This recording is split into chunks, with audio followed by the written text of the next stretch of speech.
बिस्मिल्लाहिर्रहमानिर्रहीम। जी आपकी वज़ाइफ के प्यारे नाज़रीन, अस्सलाम वालेकुम। आज आपकी खिदमत में नबी करीम सल्लल्लाहु अलैहि वसल्लम का फरमान लेकर आई हूँ।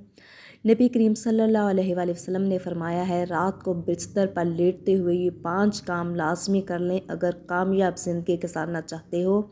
आप चाहते हो कि आपकी ज़िंदगी में कोई तकलीफ़ गम ना हो, अल्लाह पाक आपके रोज़ी रिज़्क में बरकत पैदा कर दे, तो रात को सोते हुए ये 5 काम, जैसे ही आपने बिस्तर पर लेटना है, ये 5 काम आपने लाज़मी करने हैं।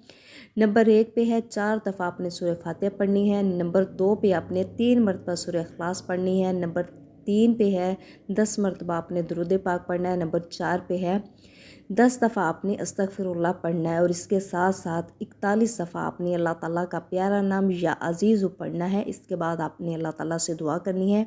इंशाअल्लाह ताला अल्लाह पाक आपकी रिज़्क की तंगी दूर कर देंगे। जज़ाकल्लाह।